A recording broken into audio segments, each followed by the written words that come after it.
This is your captain speaking. We are making our descent into Las Vegas McCarran Airport. On behalf of our crew, we'd like to thank you for flying MMAjunkie Airlines.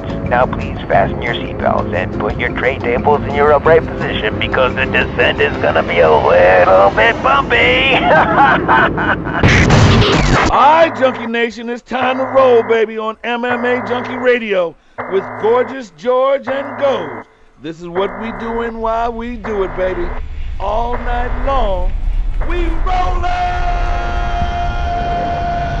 Yeah!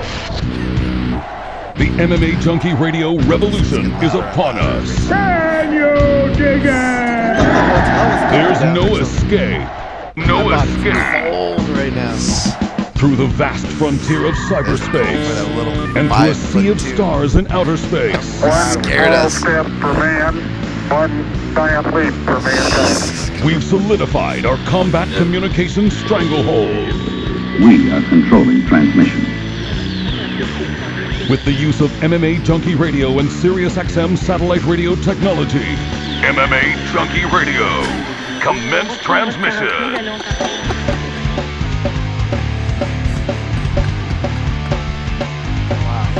Watched our reaction. Live from MMAjunkie Radio HQ in the fight capital of the world, Las Vegas, Nevada. Here are your hosts, Gorgeous George and Goes. From the fight capital of the world, inside the beautiful Mandalay Bay Racing Sportsbook, you're listening to the MMAjunkie Radio Show, the only show that matters. I'm your host, Gorgeous George. With me, as always, is the devious and dastardly Goes, our ace co-host. To my left, it's the fight analyst, Dan Tom. Back east, producing the show like he always does, Danny Otto. And our special in-studio guest, he's arriving here pretty soon. We'll wait on him, I guess. Yeah. Boy, did we have a scare a second ago. Yeah, we did. Yeah, I was watching our reaction just now on the stream because it's a couple-second delay, you know? And it was quite funny. It was genuine. We all took off our headphones at the same time because as the music was coming in, go ahead, Dan. What did that feel like? Just oh, my God, dude. like shaking, a rumble. like rumbling, yeah. Yeah, it sounded like if you were experiencing an earthquake, except we weren't feeling anything, right?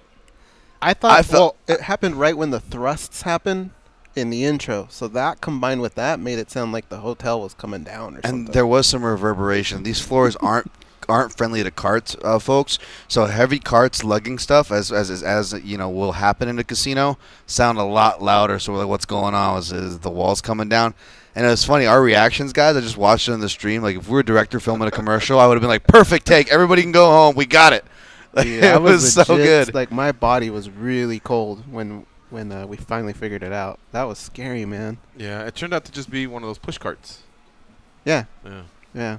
They need to get better But wheels it was loud. for that, right? It was loud. Yeah, it was loud. And it happened right at the perfect time. If only one of us did it, we'd say, that guy's a pussy.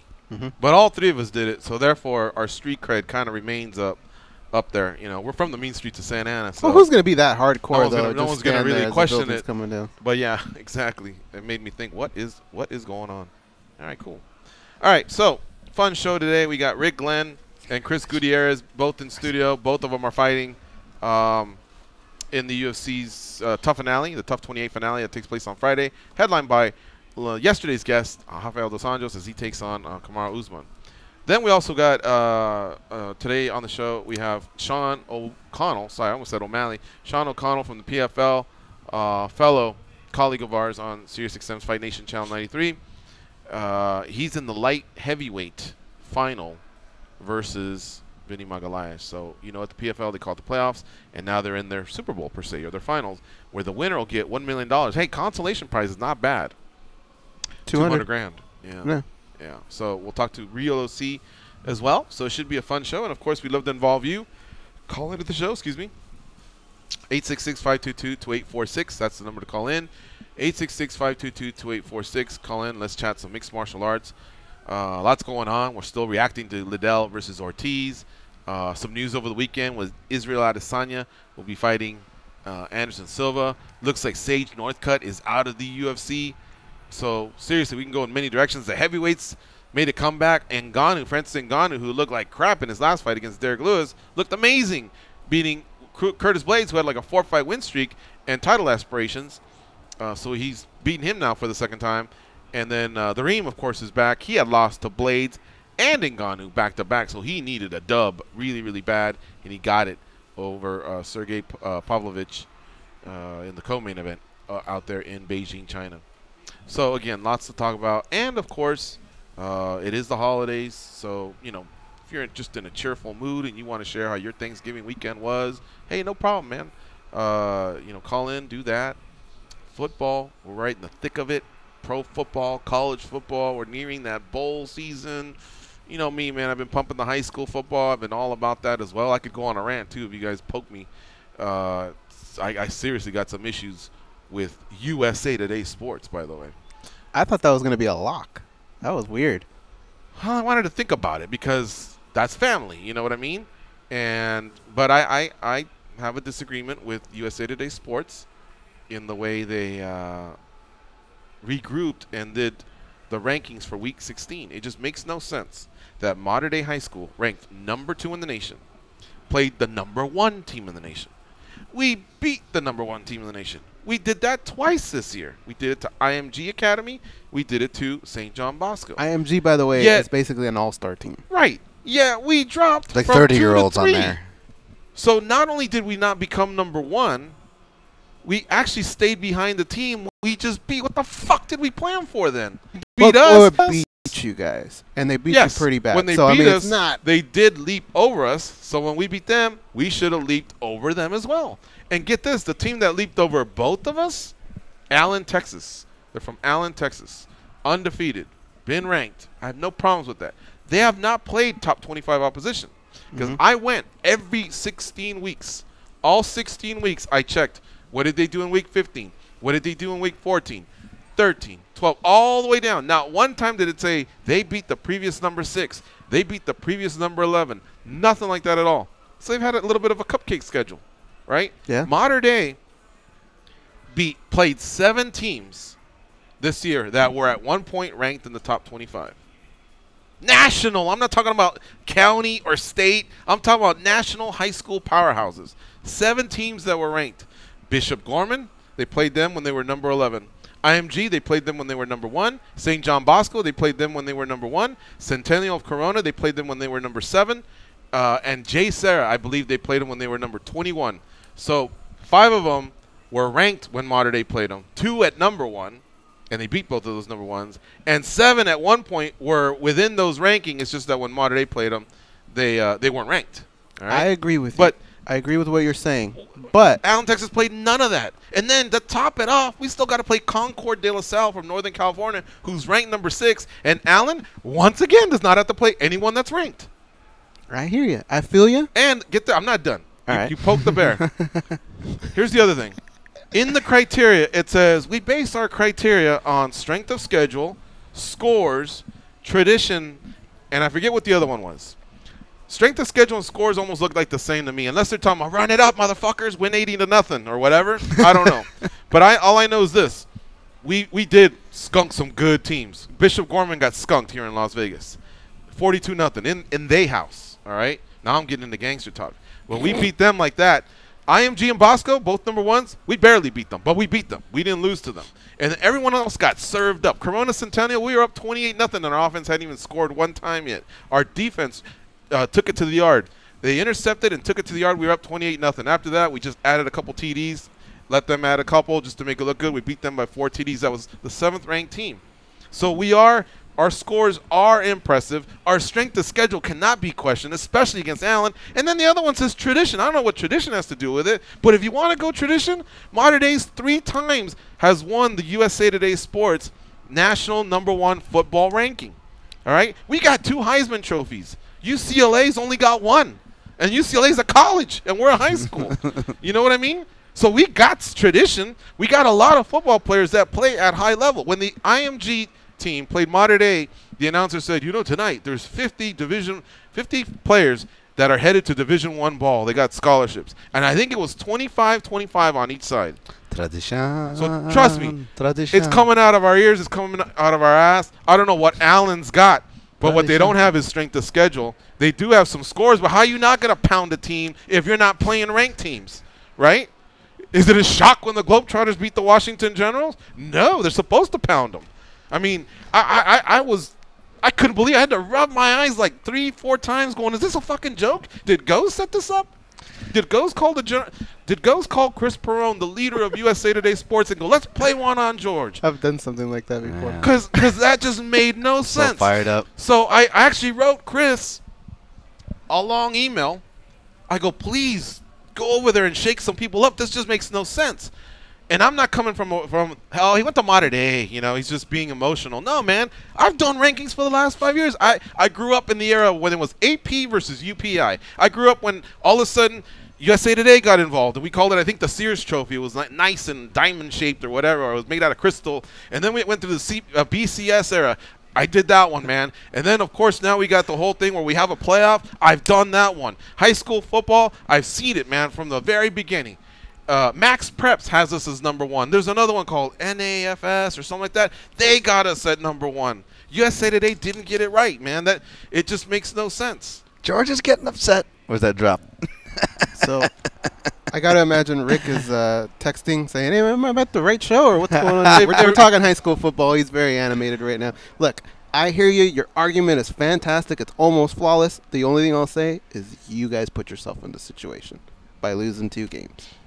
We didn't lose 2 games. Didn't you lose 2? No. So one of them was when we played Bishop Amat. Well, it was like a forfeit. Or this is like a John Jones technicality. We had some kid, I think, from Australia, who when he gave his transcripts, I guess unofficially, it was his ninth semester of schooling or something like that. And there's just a technical rule that goes, you can't do that, right? Mm-hmm. And so I don't think he's played since then. And we called the foul on ourselves. We said we were dumb. We had just beaten that school called Bishop Amat by like 6 touchdowns. We were dumb, so they gave us a loss, even though we know it wasn't.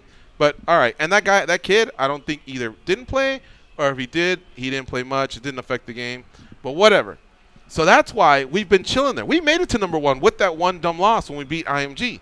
It's funny because when we beat IMG, they go, make them #1. But when we beat Bosco and they're #1, they go, keep them behind Bosco and don't make them #1. It's the reasoning isn't there. I hear Rick Glenn, if you fought this week and you beat somebody, wouldn't you want to be ranked ahead of them?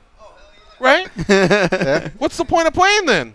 You might as well just go, let's just go fight in the parking lot. You know, like let's just see who, what's up. Let's see, who's got these or whatever. Who wants to throw sling these dogs? What do you think I thought we were thinking? playing for something. There should be a scheme to all this. What do you think that they're thinking? If you had to guess, what is it that they're thinking? If I had to guess, I would say they're saying Allen hasn't lost. Both played each other. Yeah. And they beat you guys a little bit more handedly than you guys beat them. Is all I can think of. But really, everything you're saying makes sense. But remember, going back to the era that I was telling you about, they always say lose early, okay? Because as those games get more important, you just can't help but slide that team over, because this was a CIF playoff final between #2 versus #1, and we beat them. Whatever happened early in the season, it happened, and that's what made them #1 and made us #2, and that's why we had to do what we had to do. That's why we had to play Centennial Corona, and they had to play a school called Oaks Christian. They were like #25 or something like that. We got the #7 team. You see what I'm saying? So we had the tougher road. We had to pay the price for that. But then when we get there and we beat them, not only did we not ascend to #1 like the other 2 major polling stations did, or rankings places did, websites, but we still stayed behind Bosco. And now we have Concord de La Salle, but I'm going into the game. I know we're going to wax them. I'm telling you right now, we're going to wax de La Salle. That's Joey Warner's school. Joey Warner is for you. We are going to beat de La Salle, all right? And they're the #6 team in the nation. But it better make a difference, because Allen, whoever they're playing, that team's not ranked. So, again, the criteria is what's pissing me off, too. It's just making sense of it all, but the criteria. You're like Uncle Rico from Napoleon Dynamite, man. I'm telling you, man. I was not happy yesterday. It's like Forrest Whitaker's character when he's on the line for Fast Times at Ridgemont High. You just see his eyes light up. I know. Snarls. Normally, the in-studio guest sits here, but I kind of want to sit here today and put him here because I want a buffer between this maniac that's next to me right now. He's fired up today. I'm telling you, man. I didn't like it. I just wanted to get over it yesterday, but you should have him in your corner. Give me a cornerman's license, man. I'll psych you up for the fight. Let's chat, Rick Glenn. You ready? All right, we'll stop talking. Yeah, you know what? I'll tell you what. Let's do a quick commercial, and then we'll probably bring in Rick Glenn. So you're listening to MMA Junkie Radio on Fight Nation Channel 93. Stay close. We'll be right back. We'll talk some MMA.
of holiday channels. 15 channels of commercial-free holiday music, including Holiday Traditions on Channel 3, Holly on Channel 4, and now, new this year, the stars of the Hallmark Channel. They present their holiday favorites on Hallmark Channel Radio. That's Channel 70. Get our complete holiday lineup at SiriusXM.com/holidays and bring the holiday cheer into your home on SiriusXM connected devices and speakers.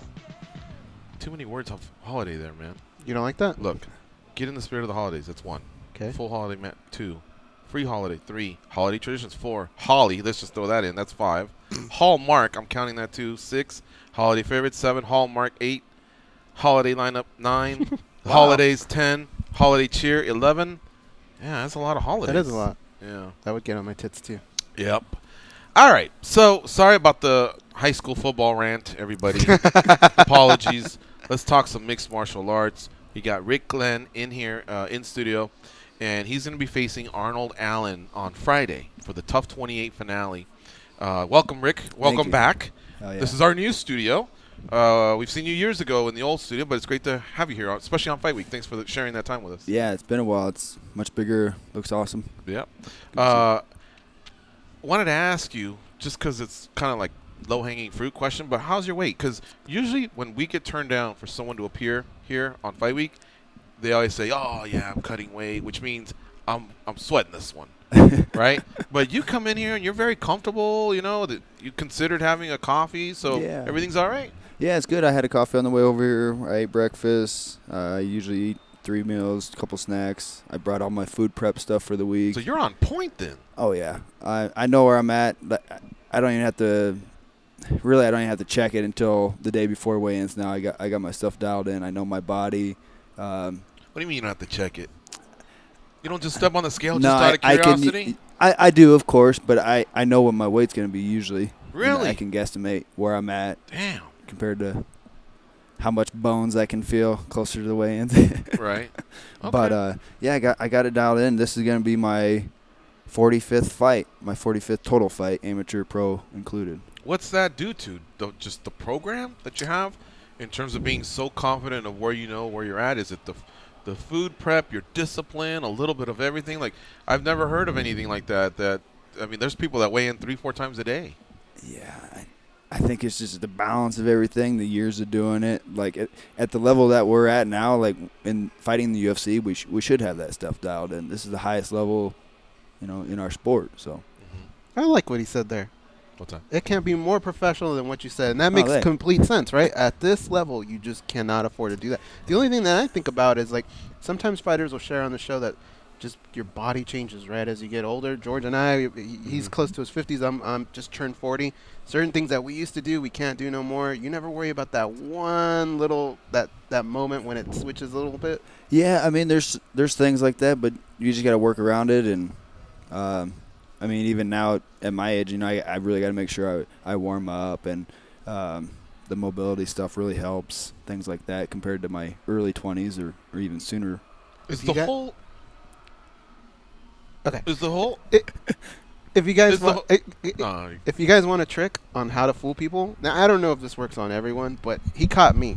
Somebody on my Facebook timeline was in a weight loss challenge, and to fool people, oh yeah, he put a calculator on top of his scale, but it matched. It was like one of those flat calculators, and the scale was black, and then he just typed in the number, and he fooled everybody into thinking he was that weight. Really? What the fuck are you talking about? I mean, I'd have to find it. I don't know how to find it. This was like a couple days ago. Calculator on the scale? I saw that. That makes sense. Picture this is a scale, right? It's black. He just took a black calculator that was flat and put it over the reading like that, and then just typed the number like that. Wow. And it came out. It looked legit. Like when I was looking at it, I was like, "Oh, good for you." And then I read the thing and I went, "Holy shit!" He's cheating himself. So you could fool California. You know how California keeps an eye you on just you. send them that text, and you're supposed to Skype in your way. Yeah. You can trick the ass. Just tell them I have a Samsung. They'll understand. You must also have a structured life, because here's another thing that messes fighters up. And by no means am I trying to jinx you. And I don't think it would work. I don't think it would work. You seem very calm, and like you got a handle on this. But a lot of times fighters don't realize they have these problems until they look back and someone goes, "Do you have any stress going on in your life?" or whatever. Because sometimes the weight just don't come off, because they'll say the body shuts down. And I'm like, but I've done this 30 times. I wrestled all my life, or this or that or whatever. And you just don't know what life throws on you. And sometimes your body can retain Yeah. You know what I mean? Or shut down, and it comes from stress. But again, going back to, I mean, you walked in, you gave us a wave. You came in casually.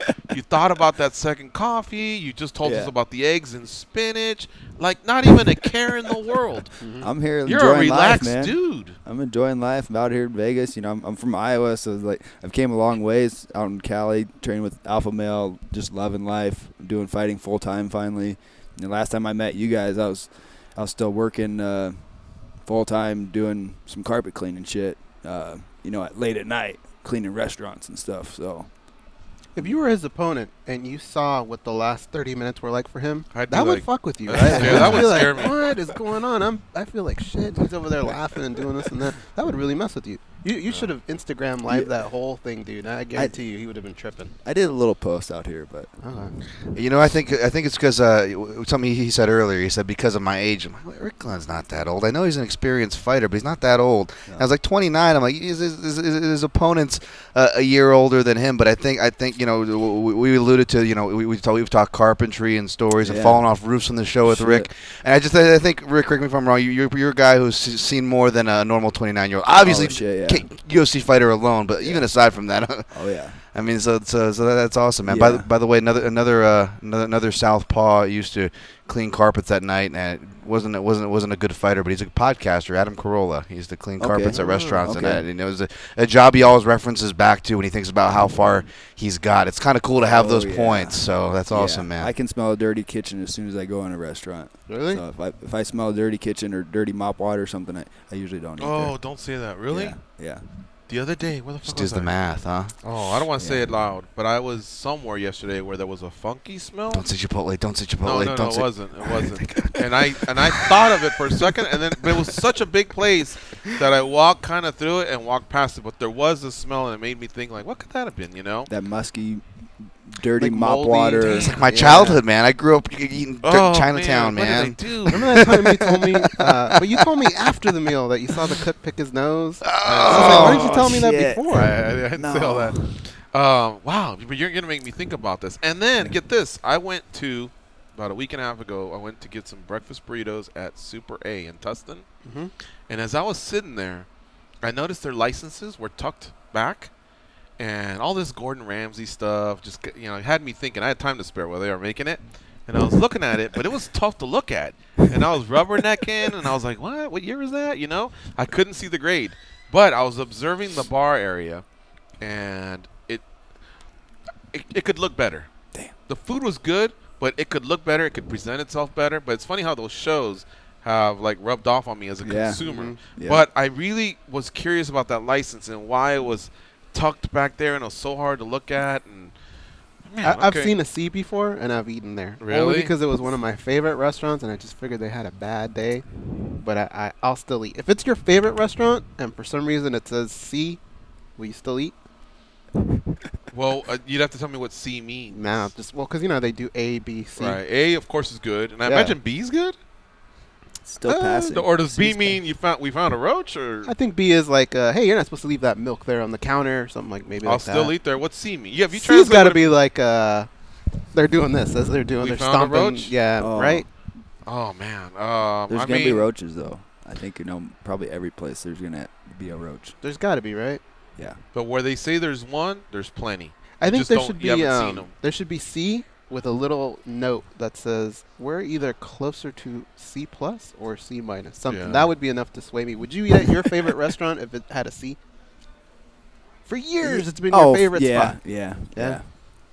You know, it's one thing I was, talking a lot of China because UFC just had a China show, and a lot of fighters were talking about like having trouble finding food up there. And when I was up there, one thing I noticed, there's not a lot of dogs or cats or rodents or anything running around. That's awful lot of people to feed out here. I was just thinking. And I was just getting over the starting roaches right now. Yeah. Rodents. Yeah. Roaches don't scare me so much. It's more rodents. Oh. Last time I went Both. to China, I tried finding some bugs or something wild to eat, but we couldn't find anything. Or in Hong Kong after like Askren fought in like crickets and stuff Singapore. like that. Oh, okay. They have Yeah, them on a crickets stick. or at least scorpion or something. I don't know. Scorpion? No, Yeah. I wanted to find They would something though. wild. I would, yeah. If it's if other people were Once eating, it's I guess. baked, I think I've seen people eat They it. taste like popcorn. Oh yeah, I mean, but you would do it? I don't know if I would do it. You've done it? Yeah, I don't have a picture of me eating one, but I have a picture of the plate I ate from and a picture of other people eating it that I snapped from my camera. I was going through. I'll post that for the. So that little poison photos. is gone by the time you eat it. I know it's not a fatal. It's poison, funny that the tails are up and everything. Like they're fried whole. A little pet. That's what they told us. It was fine because the tails were up and everything. Are you sure? Because like they were fried whole. They didn't take the claws or the tail. Like they looked like they were just like were alive and they then bring them out. And there you go. Was it good? Yeah. It tasted like popcorn. It had no taste. So then to eat it, it's not really a delicacy then, right? I don't see the point in it, honestly. Like, if it tasted good, then I'd go, well, let's talk about this. But it's funny. We're like, people eat the most extraordinary things, and then in the end, it doesn't taste like that. So it's just like an adventure. We thought it was delicacy, but then we look around like, oh, these people just need to eat. There's a lot of them. There's not a lot of food here. I think that's the future, man. Eating bugs, crickets, and whatnot compared to agriculture. Yeah, the resources to produce crickets. What's the craziest thing you've ever eaten? Mine is, I think, alligator or snake. Oh, yeah, I've had gator, bear. I had You've gator, had bear? Emu. Oh, wow. I had a cow's heart. Jealous. Oh, raccoon. I think they had raccoon? No, not raccoon. What? They might have been joking with us. I know I've had squirrel. I've had squirrel in like a stew. Okay. But I've had family that, I've had that rabbit, grew up and like everybody likes it, but coon I and didn't. Stuff. Yeah. Like some Did you have super rabbit in poor Peru? shit. Yeah. I've never had rabbit, no. Have you had lamb? My Elmer rabbit. Fudd? I'm just saying, in Peru, they've had that. Oh, no, they have cuy. Yeah. Yeah, that's, what is I've it? had the cow's heart, and What's it tasted good till they told me what the fuck it was, and I never wanted it again. Dude, that's really good. Cow heart? Yeah. Yeah. Oh, man. You ever had cow heart? No. After your fight, we'll take you to get some cow heart. All right. Here, it's really good. It doesn't taste like Yeah. like anything weird. Like I'll never eat cow tongue. Cain Velasquez, remember that? No, He- no. Cow cheek. He wanted us I'll to do eat. the lengua. I'll do the lengua That's my rule. tacos and cabeza. I'll never eat something that can lick me back. I always do one cabeza and one lengua taco if I go to my Yeah, spot. what are those man. tacos? Is it the stomach? The lengua, I believe, is the tongue, and the cabeza is like cheek meat, and that's what Cain Velasquez. I heard this from an interview on their show back in the day, and he turned a bunch of people onto it, and it's really I moist. might have had that. I might have had No that. way, man. I think I was working tripas is construction, intestine, isn't it? Oh yeah, yeah. Like in a burrito. If you like tacos, I'll give you some spots if you're gonna be out Yeah, for for after sure. your fight, obviously. Yeah, we're gonna stick around for a couple days. Oh, yeah? Usually we dip out right away, but my wife Who's and I. we? Oh, you and your wife? My wife Okay. and her brother, family friend. Yeah, Are they nervous? I think so. Yeah. They can hold the nerves for me. Okay. Danny says he's had camel before. Where the fuck did you eat camel? You're from New York. Wow, that's camels. That's a camel hamburger actually in New York. You know, Really? I haven't seen that Joe Cool Yeah. guy in a minute now that you mention it. Danny, Yeah. was that you? Blame Brandon from Louisville. He's the one most who I came could do to is New just York. take a bite to say I did it, but I'm not ordering that. I'm not gonna go to the restaurant, sit down, and order that. You gotta tell me it's fucking beyond your wildest dreams. And no one ever eats these things and then tells you that. They just say I did it, and then they brace themselves to see if you're gonna beat them over with the head of over the head with. I had ostrich too. I heard camel's actually pretty good. It takes a few bites. You just got to get over the hump. I've had a ostrich egg, emu egg. Oh wow. Yeah, it fed Was it 4 smelly? of us when I was younger. One It was egg huge. fed 4 My people? my grandfather is a taxidermist. He has a taxidermy school. Used to raise emu, and my grandma was out of town, and he decided to whip up a big ass emu egg. It filled the whole pan up. It was crazy. It was huge. So is his house like decorated with like Lost Boys? I don't know. Nice. I know Lost Boys. I don't. Remember he had like an owl on people. He'd just bring in all these like a beaver. And be like, He doesn't have too much stuff, but he's got some neat things. yeah. That's awesome. We've talked no MMA. No, we haven't. Mitchell, what's that say? Yeah, Logging? Mitchell Logging. Is that a sponsor of yours? Yeah, there's some good buddies from Marshalltown, Iowa. They Marshalltown. they hooked me up with some slabs, kind of as a sponsorship. But they're good buddies, good people. They're actually in Florida right now with the hurricane help. One of my cornermen actually is leaving Florida right now to come and help corner me. Old high school friend with Mitchell Logging. Is it easy to get sponsors still, or do they just not bother because of the Reebok era? I'm kind of in the middle with it. I haven't really reached out to too many people, and frankly, I'm really close to developing my own product. I got the trademarks, LLC, and I'm meeting with a manufacturer and distributor right after my fight to start developing some dissolving drink tablets. So I was hoping to have it done sooner so I can start, using the fighting as a platform for it. But it's always been my goal to have my own product, something that I can be behind. And drink tablets? Yeah, dissolving drink tablets. How does that work? Yeah. It's gonna be. I want it to be, the staple name, like the Tic Tac to the breath mint for dissolving drink tablets. It's pretty catchy. I'm not gonna tell you the name yet. I don't know what that is though. What is a drink tablet? They're like a Nooms. Do you know what a Nooms? Just clean up your water. Like a caffeinated, flavored drink tablet you can throw in a bottle like this. I'm saving that little powder that people That's put just in? water, right? Yeah, it's just water. You put the tablet, and then what does it do to that? It dissolves it. It make it kind of fizzy and like whatever flavor I decide to come out with. I'm gonna do some simple ones to start out with and see where it goes. Nice. Yeah. Hey, I applaud you, man, for doing that. Yeah. Yeah. These guys are always trying to encourage people to drink more water, so I'm sure they'll get behind that. I carry this all over the place. Just even when you're not cutting and have a cut in front of you, I usually get in have the habit of staying hydrated. Yeah, I keep my backpack in the car. Like, I have my phone charger, my food. I keep everything convenient and easy, and I don't have to waste plastic if I have a water bottle already. Let us know when it launches. I will. We'd definitely love to have you back, promote it, and I'll hook you guys. I mean, we're happy for you. Thanks. Thinking post fight, not that I'm trying to show you the door. I mean. You're 3-2 in the UFC. You got this fight coming up. You deserve your spot, but still, I mean, that's pretty. I commend that. Thank you. More importantly, Rick's a bonus guy. If people follow his career before the UFC, knew that we're gonna get some nice violent fights if you were watching his stuff before then. And you can argue the same about your opponent, Kevin Aguilar. Yep. Kind of, but maybe even though he's a year older than you, and more of an earlier spot in his career where you were getting to the UFC. Now it's his turn. Yep. And I think I have you guys pegged for like a sleeper fight of the night, and I don't want to jinx anything. But when you get like a bonus or something like that, now with this goal in mind, is that something like, okay, now I'm just going right to this goal? For sure. Yeah, it's going to help it even more. I do have some funds already set up on the side to get this thing rolling. So it's been in the back of my head for years now. So I'm finally making moves with it, and not dragging my feet anymore.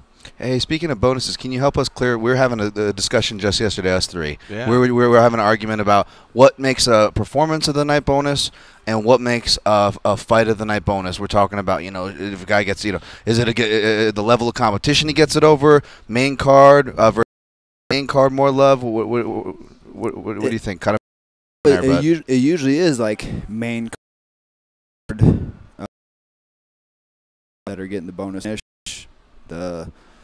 The competition ratio. That's what he was saying. Like, if you come across a guy that's never been submitted and you submitted him, that should count for something. Yeah, that's like a little and bonus. The further you go up on the card, the tighter the rankings are. Yeah. So you might have like 10 versus 9, and then 6 versus 4. But then at the top, it could very well be the champion versus the number 2 guy. So I think that might be the criteria that breaks their tie, because what we were saying, Dan's an advocate, and I agree with what he's saying. The principle of it all, which is someone on the undercard who's just starting their career, that's life-changing money for them. That $50,000 can make you maybe take a trip to Thailand for 6 weeks, tighten up your Muay Thai, or Brazil for jiu-jitsu, or Holland for kickboxing. You know what I mean? Yeah. Or invest in something. Or bring in like more training partners. You know what I mean? Pay off something that's just been hampering you. Like you said, maybe you're cleaning a restaurant 2 times a month just to get extra money to cut down on that college tuition, that you still owe. So they could benefit from something like that. Whereas someone at the top that are already banking $2 million or whatever, or $500,000, they kind of had that road. So I was telling Dan, not that I disagree with it, but the only thing I can think of is maybe the feats that are being accomplished at the top are just a little bit more tougher. Yeah. And so maybe that's what sways them, I guess. But I have no problem with somebody on the bottom getting it because you just see what it Oh, means for to them. sure. I mean, they're For sure. pounding the day as, yeah, fuck yeah, because you could see at that moment they changed their life. Yeah. I mean, it's not retirement money, but still, No. it's something. You can get yourself out of debt or Yeah. invest more in your training. And Yeah, I mean, an example I use, and perhaps Rick can relate to this, is John Lineker, and hopefully we'll get Alex Davis to retell the story. Hopefully I'm not butchering it, but John Lineker, his first fight in the UFC was a loss, but it was a really fun fight. He got choked unconscious in the second round with Luis Gaudano, but it was like really back and forth, right? And I think Lineker might have missed weight. It was his debut fight. And it was borderline where they weren't sure he was going to get the bonus or not. And Alex Davis's manager alluded to some negotiating. Joe Silva gives him the bonus. And you look, John Lineker came from a very poor part of Brazil. But you look, he came in, sure, he lost. He didn't have the greatest record before then. But look at what he's kind of produced for the company. Yeah. And did you get a did. bonus with Dunham? That was a great fight. It was a loss, but your stock didn't go down. Yeah. Definitely wasn't prepared for that fight, but I took it. Definitely glad I did, and got ourselves out from a little bit of debt and not much, and then invested more in my training. Left my job. Does every loss feel different? Like how have you bounced back every time that happens to you? Is every situation different, or are they all kind of the same? Because anytime we've ever talked to you, you've always been able to kind of just clear your head and get right back to that grind and seem just as motivated as you have been in any other fight. Yeah, I mean, it's just like life. We're going to have ups and downs, so we got to move on and keep improving in some aspect of our life, I guess. Every loss is a little different depending on how you lose. Same with the wins. Rick, every time we have an in-studio guest, I always ask them if they can share a good street fight story. So we may have gone down this road with you before, but most fighters I know have more than one street fight story. So, can you share one with us? Goes has a good memory. He might remember right away if you tell us one that. I didn't actually fight, but one of the most memorable ones was with my brother. He's a couple years older than me. You've never been in a street fight? Oh, I've been in. Well, that's what we want to hear. I can go on YouTube and see fights. Well, unless it's a good one. It's all right. It's a pretty good. To be fair, tell it. It's interesting. But I think I've been in, I don't know, maybe 70 street fights? Yeah, well, I grew up kind of, rough. You know how what I know happened to that's calm true? Rick a few minutes ago? All right, we've been doing this show 11 years. You're a feisty Rick growing up. I know the tells. Whenever we ask a fighter that and they do this with their finger and they rub their chin, it's because they're like going through them in their head. So I knew he had a bunch. Are you 70-0? So Marshalltown? I think I lost like one, but it was like a stupid schoolyard, like, early elementary in winter, bundled up like. It's a prospect lost. But okay, I'll tell you two. The first one, I'll tell you two. Okay. We were at a bar, and this guy, he was just being a jackass to one of our friends, and how was he being a jackass? Just drunk, belligerent, like up in the face, like, what'd you say? For no reason at all? Yeah, kind of. He bumped into someone, and we knew the guy, and he was like a tough bar fighting guy, a little older, and my brother like grabbed his beer bottle, set it down. It was like, dude, settle down. And then the guy like stepped towards him. He's like, stop, don't walk towards me. And as he's talking to him, I circled behind the guy, and it's my brother. I don't care if it's unfair or not. Like, we're fighting, and so as I'm standing behind the guy, he takes another step towards my brother, and my brother, as he steps back, jab, cross, and before he even lands the cross, the guy is falling, and I'm behind the guy. And when you have gel in your hair, it'll get hard and flaky. Mm-hmm. As he punched the guy, his gel in his hair like flaked into my eyes, and I remember him falling. I stepped over the guy, and we just left. And I remember like having to wipe my eyes because there was like some dust or like gel shit that came in my eyes. Wow. Dandruff. Yeah, maybe dandruff. But did he know you were creeping up behind him? No. Oh. Okay. So I was like maybe a foot behind the dude, and he knocked him out with the jab, and I just like stepped over him and we left. And then another crazy one, it was one of the most serious scraps I had been in. A couple kids had tried jumping me at school, and then what age? Was I 13, 14? Okay. 14. What was build it up? What was the reason here? No, I got a better idea. Let's tease the audience. He'll tell that when we come back. We got to do a commercial. It's MMA Junkie Radio on Fight Nation Channel 93. We got Rick Glenn here in the studio. He fights Kevin Aguilar at the Tough 28 finale. I misspoke. Arnold Allen has been replaced by Kevin Aguilar. And so that goes down on Friday. That card is headlined by Rafael dos Anjos versus Kamaru Usman. But when he comes back, he'll tell us the good street fight story.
Charm, compassion, common sense. These guys have none of that. You listen to them, so you're no better.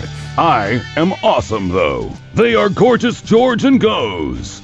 This holiday season, we've wrapped up some of your favorite channels into the VIP experience that you can win.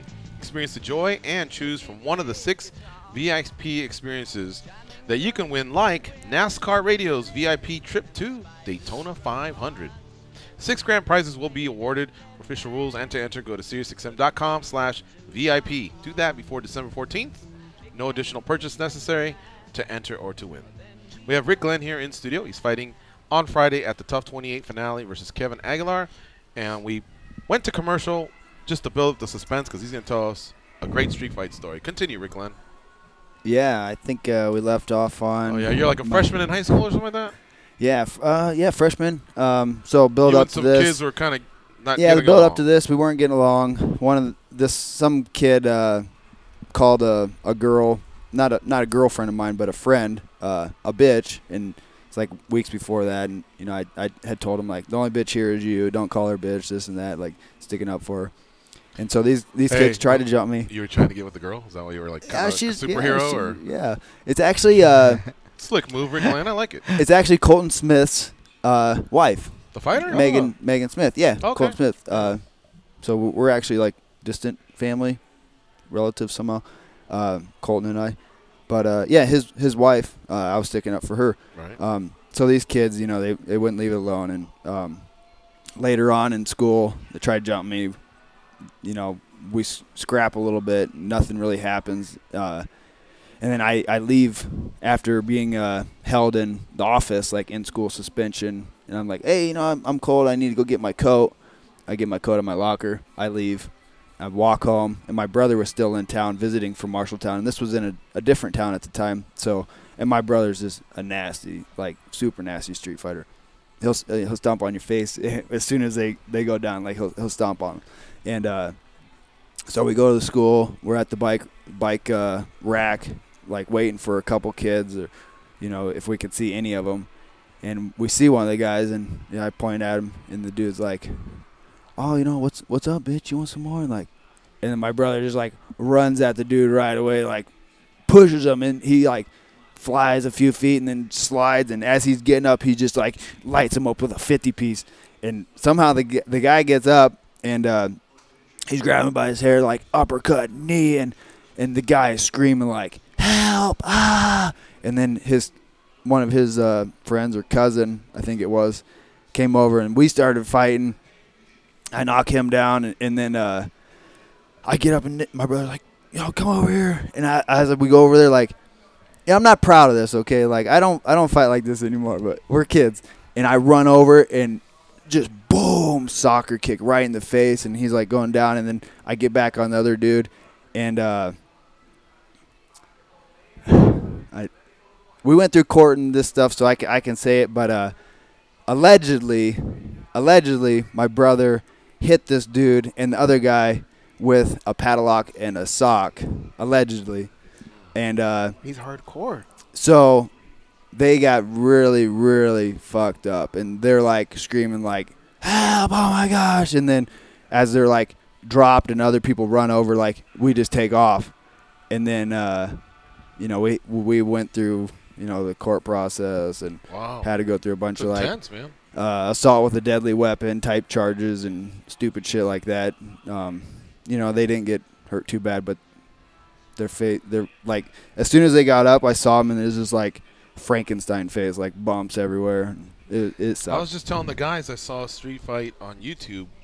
It was a wedding, and one guy was just getting cornered, and 3 guys were lighting him up, but his homies came to save him by just taking off their belts and started whipping him. You know, and all of a sudden they kind of evened the score, and in fact probably got the better end of the 3 guys that were getting the better end of the one guy. And I'm telling you, when it, you know, because there was like comments that said, "Oh, what a bitch, man! You know, men fight with their hands." Dude, in a street fight, anything goes. Yeah, I'll bite you. Anything goes. You know what I mean? Otherwise, it's all competition. open weight Grand Prix, dude. It's open weight. You're not weighing in, or what's your skill level? What are the rules, or even the whole like jumping in or whatever. Man, anything goes, and so you have to think of that. I mean, if you're lucky enough to fight someone that has, I guess, your values, all right, one-on-one, whatever. Good luck, you know, or more power to you. But I've just seen that it's inevitable. It's gonna just turn into mayhem. The Glenn brothers sound like a mean tag team. Were you guys known as the Glenn brothers? Yeah, we were. Yeah. Oh, okay. My brother, like he's just violent, man. He had so much potential, and he's, you know, in and out of jail, drug stuff, and trying to find his way. But he's doing better now. You know, hopefully someday he can do something good. But one of my last street fights, I went through some serious troubles, and I'm done with that, hopefully. And I broke a kid's jaw in high school. It was a sheriff's son. So jeez. Did you know that?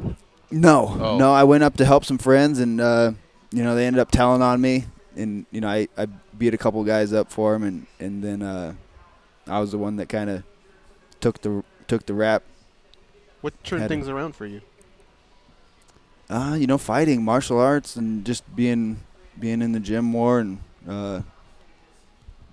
trying to find a better way I guess. Yeah, you've done great for yourself, man. Yeah, You captured the WSOF belt. Now you're in the UFC. Yeah. And you're calm Rick now. But damn, 70 street fights. I gotta say, 69-1. I gotta say, guys, Midwest. It's been a fun show. These guys been doing street fight stories for fighters for like 10 years, and I'm getting a sample size. I'm starting to divvy it up. I think Midwest got scoreboard guys. I think Midwest, you've got the more tougher and grittier stories. East Coast, you've got the more funnier setups and some kind of funny chases ending it, through the streets. Hey, get back here, Like West Coast, I don't know how you guys. I'll let you guys classify West Coast. The only one that holds down the West Coast is Uriah Faber. He's told us like 5 that have been We're all classics. like club fights, huh? Everything's in a think club. so. Yeah, I was gonna say, yeah. East Coast is a party. Yeah. Midwest, we met in a certain part of town. That's hardcore matches. Like a there. house They're throwing party, bikes on bunch of house people. party fights. Yeah. Skate park fights. I used to ride BMX bikes, so we'd be out in the streets quite a bit. At a skate park, there's fights every day at a skate park. So. Your stories are reminding me of his new stablemate there, the Pump House. Cody Garbrandt used to tell us stories on the Pump House. Take it out to the Pump House. Take it out to the Pump House. But he's from Ohio. Ohio. Yeah. Hey, I just want to make sure. How are you on time, by the way? You have to hit. No, back? I'm good. You chilling with us? Yeah, you want to chill for a little while? Or? Sure. I got I got like 30 minutes. So. All right, cool. Let's keep him around. This has been fun. Okay. All right, so this is the top of the hour break. It's a quick one. We are going to talk to Sean O'Connell quick. He's got his fight coming up, and then we'll continue with Rick Glenn. This has been a lot of fun, man. Yeah. So thank you for staying a little extra time with us. Yeah, that's cool. All right, so Rick Glenn fights Kevin Aguilar back at featherweight now. Yep. And they'll be fighting on Friday at the Tough 28 finale, and that one's headlined by Rafael Dos Anjos and Kamaru Usman. Don't forget, they also have the heavyweights and the women's featherweight. They're going to decide who the next Ultimate Fighter is. All right, folks, we'll be right back in about 60 seconds.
Okay, what was I doing? Sean O'Connell.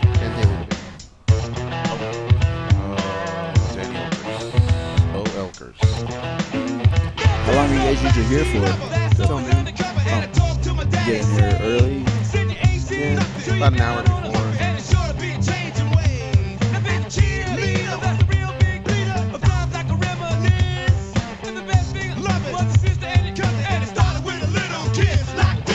All right, here we go. It's the second hour of the MMA Junkie Radio Show. We tricked Rick Glenn into staying an extra 30 minutes. Told him he was cool and all that. No, seriously, man, it's been so much fun. We dabbled with a bunch of different topics, learning more about you. We had some good laughs, and I'm glad you're staying for an extra 30 minutes because we can keep talking about, the Aguilar fight, your move from the Midwest to Sacramento. I want to know a little bit more about that. And then, folks, we're also going to talk to Sean O'Connell at some point here in the second hour. We also have Chris Gutierrez, who's also fighting on the same card as Rick Glenn. That's Friday night's Tough 28 finale. So he'll visit the studio towards the end of the second hour. Danny will give me the green light. What the fuck? I can't talk. I think I'm still a little jarred over that high school football rant that I went on earlier. Did you play high school football, or did you play any sports in high school? Boxing. Yeah? Box. Okay. Yeah. You had a boxing team, or you just No, did that not outside of your... Outside of high school, but it was like a private club. Whose idea was that? Mine. Well, and my brother's. Yeah. Okay. Yeah. So that's where you guys kind of got those skills then. Yeah, I mean, we were kind of scrapping way before that, but doing a little training. Was there an adult that guided you there, or that was your guys' idea? That was our idea. Yeah. Hey, let's go take up some boxing. We got scratched the funds up, ourselves, bought our gloves and paid our dues. Now, we talked off the air about 10 minutes ago. So I just want to ask you this question, and then you can divulge however you want. Is your brother a fan of your career? Yeah, I think so. Before I made the move to Milwaukee, we were in Iowa, and this was really early in my career.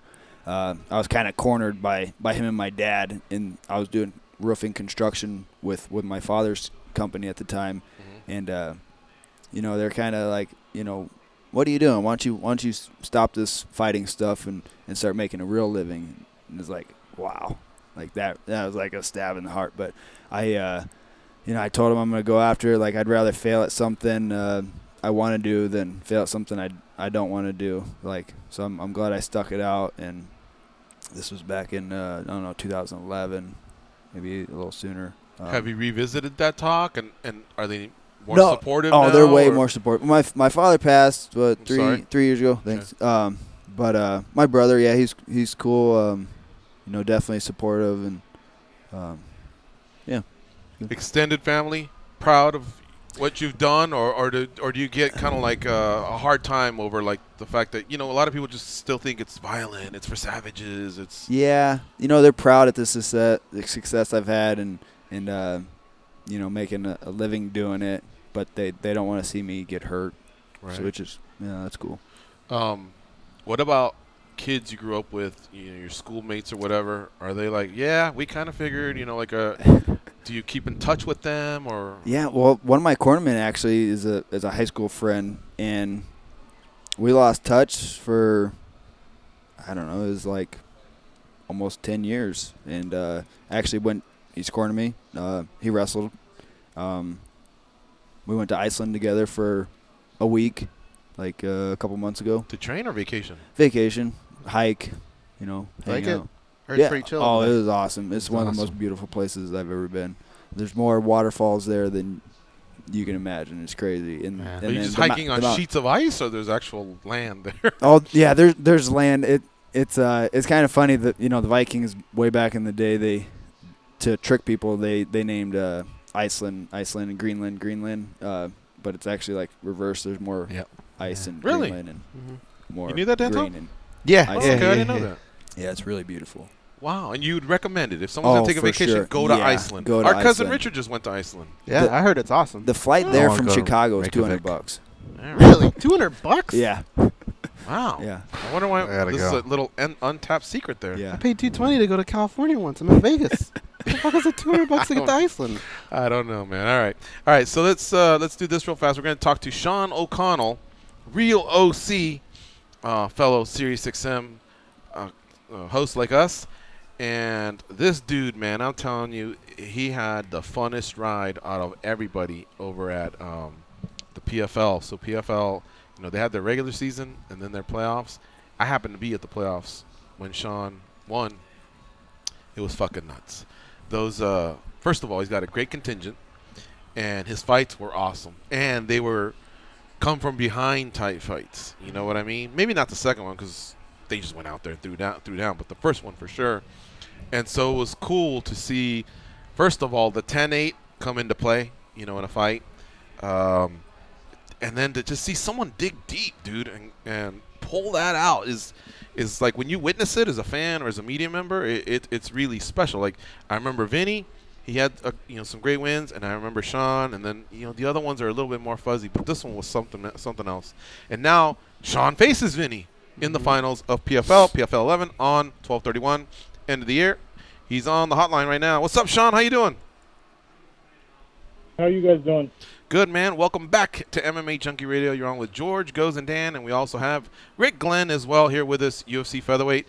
I can't put into words what I witnessed in Long Beach, and it was amazing. How long did it take you to come down from that and then honestly be able to calmly walk into the gym and start your quest for the $1 million fight versus Vinny Magalhaes? Well, everything probably really settled in what had just happened while we were eating Roscoe's Chicken and Waffles down in Long Beach. And, I'd never fought 2 fights in a night before. I'd never won 2 fights in a night before, obviously, against a couple of tough guys. Thinking back on the way the first fight went, and it was, do or die going into the second round. And I just, I didn't really, feel any doubt or hesitation in the corner between rounds. I was just like, yeah, we're going to get this. We're going to pull it out. And didn't really pay attention to the fact that I only had 5 more minutes to do it, So, it all kind of settled in while we were eating dinner. You mentioned I had a decent contingent down there. I probably had like 40 friends and family come from Utah to Long Beach. It's actually the first time since I was fighting on the local and regional circuit that I've even fought like west of the Mississippi. So that was the closest fight since I made it to the big shows, so to speak. So a lot of people were able to come out, and that was a lot of fun. But as far as getting back in the gym, I normally like to be a fat, lazy guy and give myself at least a full week off of just eating whatever the hell I want. And then I saw, I remembered who I was going to be facing and how dominant he has looked this season. So I got right back to it. Yeah, that contingent was super loud, and they looked, more than anything, they looked like a fun group. I swear to God, if Sean would have ran out there and just dove on them, they would have passed him around like a beach ball for about 3 hours. I mean, they were into it, and they rode and died with that guy. It was cool to watch that and watch the fights as well. All right, Goes, what do you have for Sean O'Connell? Sean, it wasn't too long ago that we were talking to you here in the studio. You were right next door for I think a Utah game. And you were just talking about how winding down a little bit the career. Did you ever imagine that you would be back in this situation fighting for $1 million? When did all that click for you? No, I didn't really ever think it was going to happen. I this time a year ago, I was like, you know what? There's really not a lot of interest like I thought there would be. Post UFC, I thought, like KSW, Ryzen, somebody would be calling and saying, hey, you put on a lot of exciting fights, and we'd love to have you come out and fight for us. And the phone wasn't really ringing. And I was like, all right, you know what? I kind of thought that was going to be the end anyway, so I guess that's it. And, you got to try and come to grips with that. Obviously, I was disappointed with the way that run went, and I wish I would have had a little more time and performed a little better. But I got other important things going on in my life, so I was like, yeah, all right, well, I'll be okay with it. And then, I don't know, it was probably early in the year where Ray and I started kind of talking back and forth. Ray Seffel and I started talking back and forth about what kind of a possibility it would be. And to be fair, I was a big-time skeptic of whether or not PFL was going to be able to pull all this off, As World Series of Fighting, there were you would hear things kind of about how successful their shows were and what kind of money was backing them, and how the fighters were treated and things like that. And I was like, man, I don't know if I even want to throw my eggs in this basket, but I'm really glad I did. They've treated me unbelievably well. They've treated all the fighters unbelievably well. And we're a month away from, what I think is going to get looked back on. If it's not fully appreciated now, I think the people are finally going to look back on it, maybe season 2, season 3, and say, hey, but look what these guys pulled off. Look what they put together. I'm really excited to be part of it. I know it's difficult a lot of fighters don't like to look past their opponents, but it's human nature. You want to plan for the future. Win or lose, will you be back for season 2? I gotta talk to the wife about that. Obviously, when you come off a night like I had in Long Beach, it's hard to be like, yeah, man, I should shut this down soon, because I'm finally just starting to really put together I guess a decent, well-rounded game. I know what people think of me as a fighter, and it's probably been justified mostly with my attack being one-dimensional and things like that. But really, just in the gym and working with really, really good guys and knowing behind the scenes more than what happens in the fights, what I'm capable of now. It's like, man, I don't know if I'm ready to shut this down for real. So we're gonna let New Year's Eve play out as it will, and we're going to make a decision based on what happens there and, what my family wants. Obviously, when you're making decisions for more than just yourself, and I'm married now, you gotta take that into account. So we'll have some serious talks about it and decide from there. But I won't rule out any possibilities just yet. We're talking to Sean O'Connell, who will be fighting Vinny Magalhaes at PFL 11 on December 31st. These are the finalists for the light heavyweight division. The winner gets $1 million. The runner-up will get $200,000. So lots of money being thrown around by the PFL. So far, it's been a great season one. All right, let me turn it over to our fight analyst, Dan. Dan, what do you have for Sean O'Connell? Hey, Sean, something you said stuck out to me. I mean, anybody deserves at least a week of effing off on their diet or whatnot after the performance you turned in. But like you said, you really dialed it back down. Is that goes through Thanksgiving, all that too? I assume. Was Thanksgiving tough to get through this year? Yeah, man. Thanksgiving. I'm a big pie guy. I love pie. So had to make the sacrifices. I still ate more than I should have on Thanksgiving, but I made up for it. Fasting the day before and the day after to make sure that my total calorie count for the week was probably right around normal. But yeah, man, it's tough doing all this stuff through the holidays because everyone's got cookies and pies and all that good stuff. And I'm just I'm not one of these fighters that is all about the game and nothing else matters but the game. I love my family, my friends. I like time with people. I enjoy sporting events, all that good stuff. So trying to balance it all out, that all the cool stuff that's going on this time of year and staying focused on, training and going up against a guy who looks like he's, carved out of stone. It's like, well, I guess I probably should put these cookies down because I don't want to look that fat on New Year's Eve, Hey, just one quick follow up on that. I gotta imagine you reward yourself after. And I was just re-perusing through your resume to see if there's anything I maybe missed from before. But I see you faced a guy back in the day called Dave Thomas. After you beat Dave Thomas, did you have the duty to yourself to go get some Wendy's after that, Sean? Oh, I actually think I did eat Wendy's after that fight because of that.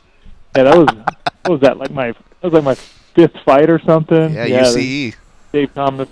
Now I gotta go get Wendy's.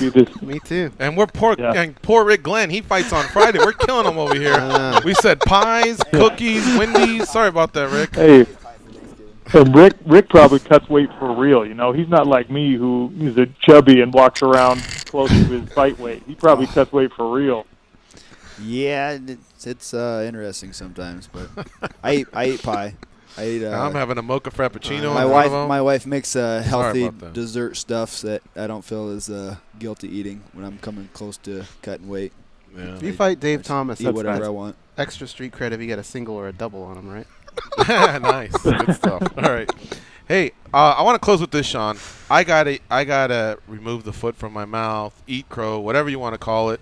After that Bazaghet fight, I thought, man, I don't know if Sean can win 2 fights in one night. I did not have you advancing to the finals. And that hurt me, too, because you're a fellow Sirius XM 93 guy. But you know how on our job, sometimes we homer to a certain point, and sometimes it's like, And but I got to tell you, I know we're not supposed to do it, but I was cheering for you that night, regardless of what I had predicted, because man, you're a great guy. We love having you on the channel, and gotten to know you. So I just got to say, even though I didn't have you going to the finals, I'm happy you're in the finals. I'm happy for you. This is going to be such a great moment for you. You have a quality opponent. So seriously, go out there, man, and give Vinny hell. Vinny's a great guy too. We know him here through the Extreme Couture Gym and all that. I'm really excited for both of you guys. You guys are going to have, luckily there's a great runner-up, $200,000 for the winner, and you guys are just both in a position to seriously go out there and put on a show. And both of you guys have had, some ups and downs, so you guys deserve it, man, because it was a tough season, and that night that's not easy doing 2 in one night.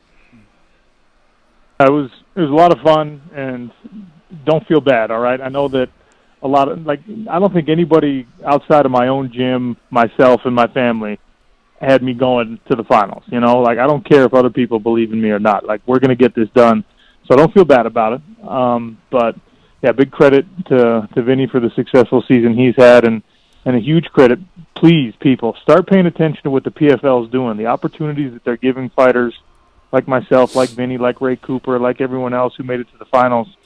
We're going to walk away with $1 million, life-changing money, That doesn't happen in mixed martial arts very often. Even when you make it to the UFC or the other big shows, you got to grind your ass off and you got to be a champion in order to get to the level where you're making life-changing money. And the PFL is doing it in their very, very first season. So it's, I don't think anyone's ever really going to take over the UFC's market share necessarily, but I'm glad to be part of someone that's competing and treating fighters really well. There you go. Very big of you to say that. I'm sure the promotion feels that way, and it's been a great season one. Thank you so much for spending some time with us today, Sean. We appreciate it as always, and we'll be tuning in on December 31st. See you guys in a month. Take it easy. All right, take care. We'll see you. All right, there you have it. That's Sean O'Connell, courtesy of the PFL. Greg Savage, fist bump to him. Let's do the daily debate, guys. You ready for that one? Let's do it. All right, let's do it. We're going to feature a UFC fighter here for the question of the day. Here it comes. Guys, does Kamaru Usman deserve to be next in line for a title shot if he beats Rafael dos Anjos at the TUF 28 finale? Here are your choices. Yes. Only if he dominates. So we usually tie that to the finish. Or just no. And expand on that if you guys want. Dan, you go first on this one. I wrote that he already deserves it, in my opinion. I mean, he's an 8-fight win streak. I want to say if you go outside the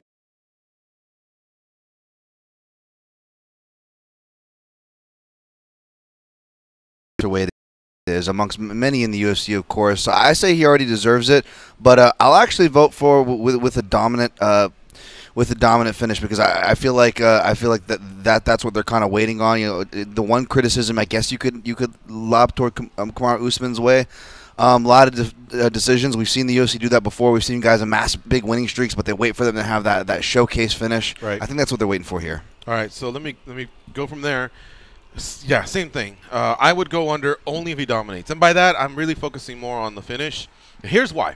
You don't have to have a finish to necessarily stake your claim for a title shot. But when you got Santiago Ponzinibbio doing what he did a few weeks ago, and he's on an 8-fight win streak, and he's needling the champ, Woodley knows I can beat him, creating that drama, I'm telling you, you got to do something where you kind of say, hey, out of my way. Kind of like John Bones and Alex. Remember when they did that little pose-off the other day and they both got in each other's way? That's what you got to do. Right now, Alex is Ponzinibbio, and he said, get out of my way. Usman's got to be Jones and do it back to him because it's the last thing, and he's the one that's performing last. So I believe it's got to be one of those where, there's not some booing going on or, hey, you were clearly ahead. Why didn't you? You don't want all that. You want something that's emphatic. You want a statement. And if he can do it over Rafael dos Anjos, who just fought for the interim title, then I think that's what could get him a title shot. What do you think, Goes? I'm going to vote yes. I just feel like it's really circumstances that have kept him out of it. And those circumstances have actually kind of made sense when you think about it. But that doesn't mean that, we all have to assume Colby Covington, he's next. What if he wins? You think they're not going to give Tyron Woodley a rematch? So he could still be waiting even longer in line, which is crazy because to have a streak that long in any division, not even in the UFC, it's tough to do. And for him not to get a title shot off of that would suck. So you just I'm going to say yes. He doesn't need the finish. I don't think he needs the finish. All right, Rick Glenn? I would think he needs a finish. Maybe I don't follow the other weight classes enough, but I think he needs something a little more hype, a little more behind him. I guess a big statement. It helps. Yeah, it's a stamp, right? Yeah. That's what I think. UFC likes to put on that sizzle reel, right? They like to have that. Even if a guy only has one, we've seen him do multiple angles, or maybe they don't finish a guy, they'll drop a guy from they'll cater the highlight reel, but they like to have a highlight reel, I think, right? Right. And on top of all that, grab that mic and say something that's passionate, connect with the fans. That's that final chance for you to, it's the cherry on the sundae, but the sundae is actually the performance. So there you have it. Those are our opinions here, along with UFC featherweight Rick Glenn. Let's go over how the voting did come in. 44% said yes. All he needs to do is win. All right. 36% said only if he dominates, and 20% said no. So it was pretty balanced. Fair. All right, we enjoyed doing these. Thanks for participating, Junkie Nation, our viewers, and the listeners of the show. We'll be right back after this break to finish up here with Rick Glenn. You're listening to MMA Junkie Radio on Fight Nation Channel 93. Stay close. We'll be right back.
Injuries forced them to retire undefeated from MMA with a record of 0-0-0.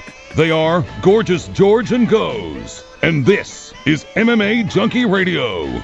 For nearly 1 out of 8 Americans and 1 in 6 children, hunger is a reality. Support Why Hunger's annual Hungerthon donation drive. Go to SiriusXM.com/Hungerthon and see items you can bid on now, like hang out in studio with Busted Open's Dave LaGreca along with Bully Ray or Mark Henry during their live show, or make a donation and receive a gift like Tom Morello, Hunger is a Crime hat, or a John Lennon Imagine There's No Hunger hat, or a Bruce Springsteen Land of Hope and Dreams pin, and much more. All right, we got to wrap up our time here with Rick Glenn. He fights on Friday night versus Kevin Aguilar here at the Tough 28 finale. Did you do predictions, Rick Glenn? Do you already envisioned how this fight's going to go? How you would like to end the fight? You've got your fair share of KOs and submissions. So it's not like, you're... Well, my last 5 fights have went to decision, so that's kind of crazy for my record career. How it normally competition's getting tougher too, though. Yeah, it's getting tougher. So I definitely want to finish, but I just plan on winning regardless, however it comes, whatever he gives me, I'm going to take it. Mm-hmm. Do you know what you're going to say when they give you the mic? Is there a specific name that you're thinking of, or a place you want to be? I would like to fight the guy I was originally supposed to fight, Arnold Allen. I think he pulled out for an injury, but I never heard really what or why. Yeah, I got it. This is how you can do it. We're going to use humor, all right? We're going to use the backdoor entrance. After your fight, you know what, man? I can't. No. What I meant was like, all right, fans, thank you for coming, Las Vegas, give it up, whatever you want to say, right? You get them warmed up, and then you go, now I want to do a call-out. I want to fight Arnold Allen. I mean, come on, this guy's got 2 first names in his name. What a jackass. I want to kick his ass. The irony of it all, you know what I mean? Yeah. We both have 3 I hope you think that's names. funny, because otherwise I'm like, it's hilarious. Probably punch me after the show. I got 2 first names. So does Dan Tom. He's got 2 first names, too. Oh, nice. All right. Can't trust us. You like that one or no? Yeah, I like that. Feel free to say that was stupid. I'm not going to use that. Because that's the look you're giving me. Like, that was stupid. I'm not going to use that. I think I need to start talking some more smack or something to get, Well, even if you don't have all that in you, have a name. I think. Yeah, for sure. What I notice is just that alone creates a little bit of a Twitter's reaction. And then it either picks up steam because the other guy will go, what? Who does he think he is? Whatever. Next thing you know, you got to fight. But I always say, tell them what you want. Even if you don't have an opponent, then you say this. Like, it's too late now. But, actually it's not. But let's say the Milwaukee card was in 2 months, and you said, hey, look, whoever it is, I don't care, but I want to be on the Milwaukee.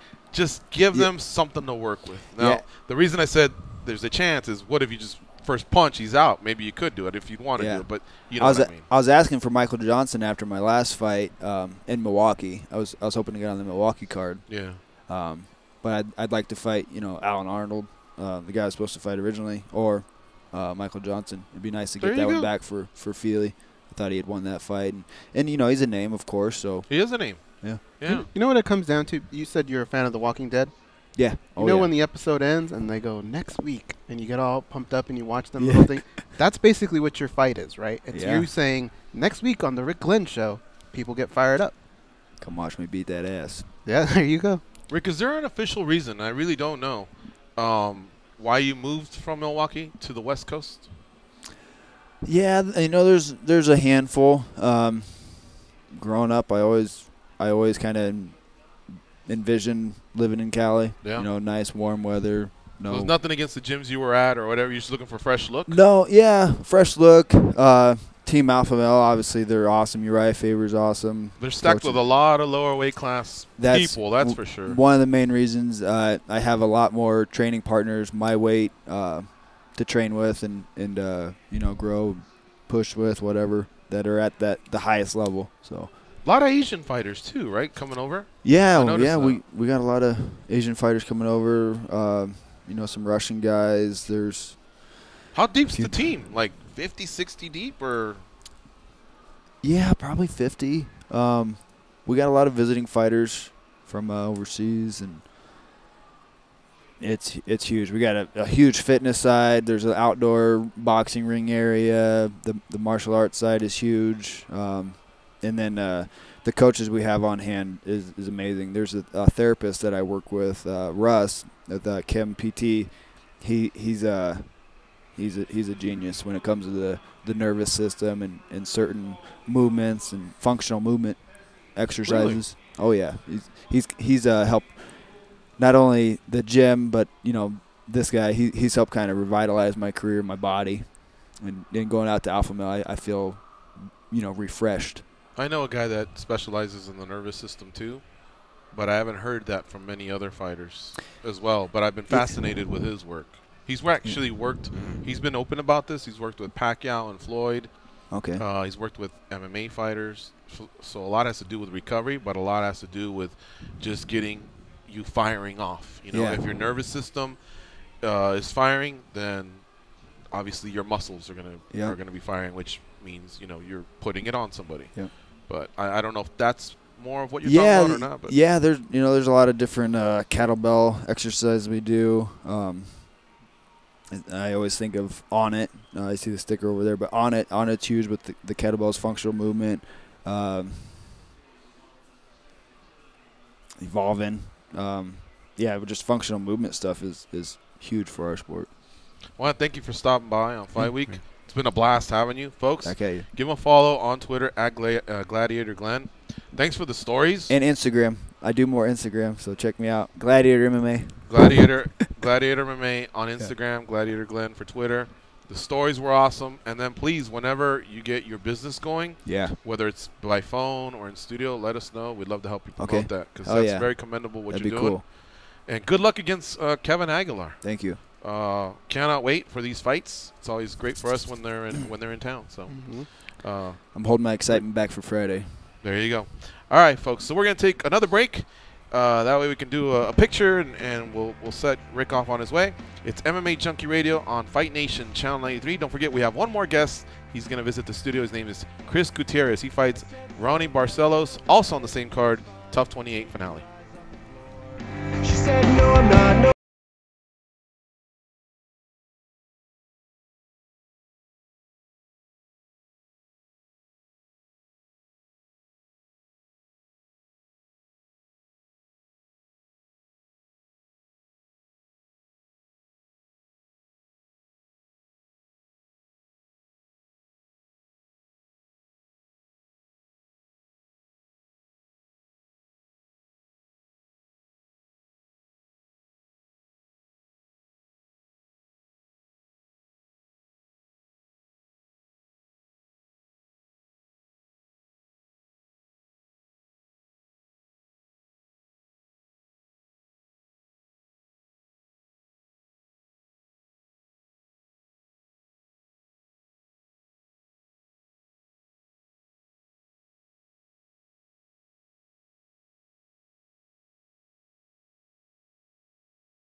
They can drink Mentos-flavored Diet Coke without their stomachs giving a single fuck. They are Gorgeous George and Goes. And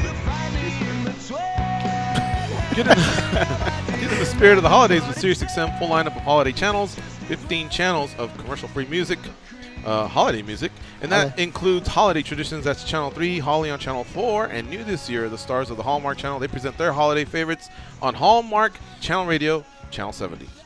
Get our complete holiday lineup at SiriusXM.com/holidays and bring the holiday cheer into your home on SiriusXM connected devices and speakers. Danny, you may want to check on Rock there. It seemed like someone just yanked them out of the room, right? Yeah, the last minute there. Yeah. I'm on the air. Yeah. It was super weird. It froze at the end of the bump, so I was at the end of the rejoin. So I could have either restarted the rejoin or I could have just kept going. And I'm glad you guys picked up and just kept going. It sounded funny, dude. It sounded like someone grabbed them and like they threw them into a van and they're gonna ask for the ransom. But anyway. I was just telling the guys I really enjoyed having Rick Glenn on the show. Junkie Nation, we always appreciate your feedback. Yep. Look, I would say this in front of Rick if he wasn't here, or if he was here, excuse me.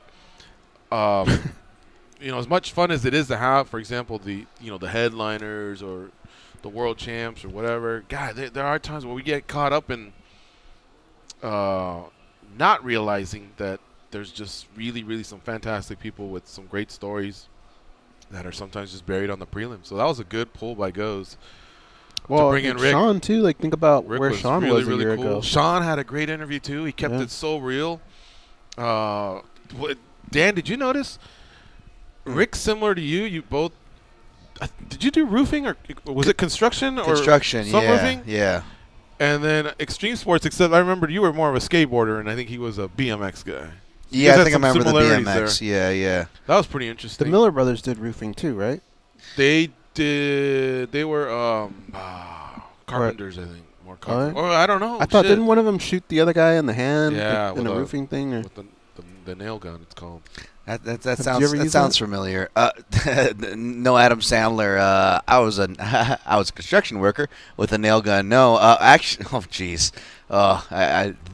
There's some stories, but no, they kept the nail gun far away from me. Thankfully, I didn't do any of the that carpentry. Usually, I'd be behind the guy with the nail gun. He'd be nailing in like the baseboards or something. And I'd be behind sanding, caulking, and then painting. Easy, Danny.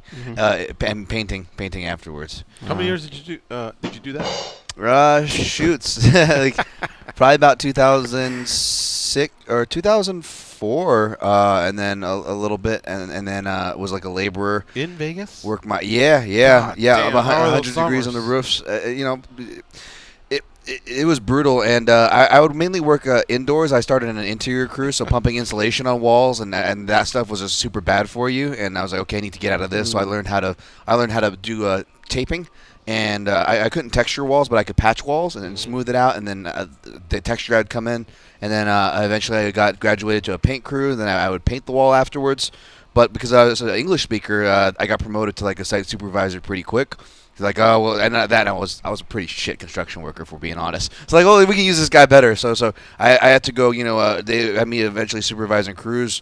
Unfortunately, that made me having to go up on roofs and stuff to take pictures, and everything's a documenting age, so we had to document all the repairs we were doing, and yeah, so I had to get over my fear real quick. I was like kind of shaky going up on ladders. Like I think I told you guys, I still am. The T-Mobile, I had a UFC 200. I had almost like a panic one where I kind of looked down, and it may have been. I had one at the Staples, similar. Yeah, really? Was it a tall escalator? I was just a fan sitting in the seats. Okay. But Staples is very vertical. Yes. And as I was sitting there, I was like, "Holy cow!" Start thinking about it. Yeah. I was like, "Holy cow!" And I that think T-Mobile's even was steeper. very close to. Yeah. Remember when the paramedics came because I took a decongestant and a what's the other one? They said you're not supposed to do them both at the same time. I know what you're talking about. You took like a Sudafed and a NyQuil or something like that. A decongestant and fuck. It's always on the tip of my tongue. I always tell this. I remember you telling the story. But Yeah, I can't remember what it was. It triggered my body. I got really cold. My blood pressure went down. And Goes had to get blankets in the dryer for about a minute and then throw them on me. They came by and they go, "No, man, your heart's fine. You're just having a little bit of anxiety or whatever." And this was years before my real anxiety attacks that made me go to the hospital. But so years later, Goes will know these people. No, not years later. Either weeks or months after that incident where the paramedics came. I wish I could remember. You're not supposed to mix decongestion with a... Fuck. You don't remember either, huh? No. Okay. So, remember I worked with a girl named Here, I'll just Jenny look it up. and a girl named Edina. Remember Edina? Oh, yeah, And Steve wow, Crocker. I haven't heard of her in a long time. She was funny, dude. She was funny. She gave the best hand massages. She had strong hands. Sorry. And, man, she...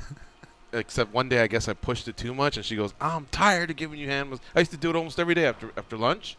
She had really, really strong hands. But anyway, one day they go, you guys want to go to the Laker game? And I go, all right. And we got tickets, and then these three are smoking pot on the way there. Mm-hmm. I've never really dabbled with pot. All right, I did it in Amsterdam. I told you guys the space cake the story. That's a great story. That's a great one. Right, Yeah. and then a couple times at New Year's parties, I had some buddies that were doing it, and I'm like, why in the fuck am I going to do that when I'm drunk with a beer in my hand? I'm having a blast. Probably a good idea. It's just not my thing. It never really was my thing because my parents put it in my head, just don't do that. Even though my dad admitted that he did, but they told me, just don't do it, especially my mom. I had nothing against it, all right? So them three are smoking, and I had my beer, and they just kept going with it. All right, give it to me, you know? So I think I pretended to know what I was doing. I just wanted to make sure I didn't cough. Handed it back. I'm like, oh, yeah, you know, whatever. But it did hit me. And I just remember when we got there, I couldn't have eaten 2 quarter-pounders faster than I did at Staples Center because they had a McDonald's there. And I remember I go, that's the munchies, I guess, you know? And I ate them. Was that like $40? Something like that. Then we go to our seats, and of course we got shitty seats. We're way up there, and I didn't want to admit it to him. But I remember looking down, like what Dan Tom said, and I just go, what the fuck? And I think some of that pot was still tripping me out, plus the drinks. Oh, your plus, heart. Yeah, my heart started speeding, and I looked down, and it just didn't make no sense. It looked like if I leaned over too much, I would take a tumble. So I go, I'm going to go piss. And I went, and I looked for the not the ER, but the first aid thing they have at Staples Center. They took me in there, did the basics. Let's check, you know, your pulse and all that. And then I think they just kind of looked at each other with Frank Mir face like, this fool's tripping, you know? There's nothing serious here. And by then I had calmed myself down, and I was able to go watch the rest of the game. Well, you were gone for a while. I was like, the burgers went through me, you know? And came back. I just never wanted to tell them the truth, but the truth was that little dabbling of pot, whatever I did give me a little high. But more than anything, it got me anxious. And I didn't like it. It's an antihistamine? Antihistamine and a decongestant. You don't that's it. Yeah, right. yeah. And so, okay. So therefore, I also had the heart with the brownie, and those two may have been like 2 years apart. And ever since then, I just, you know, I get scared when Joey Diaz goes, "You want to try a Stardust?" Because I'm like, now that I know more about THC, dude. Joey Diaz. Now that I know more about it, and now that I've you. been able to conquer my anxiety years. I'm just curious, and then they talk about all the benefits and all that. It's just never been my world, right? But when he's talked about that, and I see what happened to our friend, I'm like, how you know, is it fun, or does it really just knock you out, or what does it do? But it's funny you brought that up. His Dan, tolerance is through the roof. Like his dosage is insane. Yeah. You brought up a funny story for me as well. I remember my first time, my Amsterdam story. I didn't have any of the space cakes. I wasn't that adventurous. I was just more like, all right, this is weed stuff because, you know, Dan Tom spent a lot of his 21, and a lot of times you're getting like trash in high school. I was straight edge at the time. So I was like, no drugs, no alcohol, and none of that stuff. And so I didn't follow the Hawaiian stereotypes. So I was like, oh, better first time to go to Amsterdam. And probably wasn't the best things. I was in school. Like I remember, I didn't even know how to work the contraption. I didn't fill it with water. Like I didn't know anything, right? Like I was just doing it all wrong. The guys were probably laughing at me. And I was just stoked because they let me play my music at the coffee shop. And I was like, yeah. And, I do my thing. I don't even remember. Here's my thing. I don't even remember my munchie thing. Like, I woke up the next morning with 3 receipts and, like, flashes of memories of, like, stopping at this place on the way back to the hostel and that place. Like, I didn't even – it was insane. I don't even think I was drinking. Like, it just hit me like a – I wouldn't know what to do.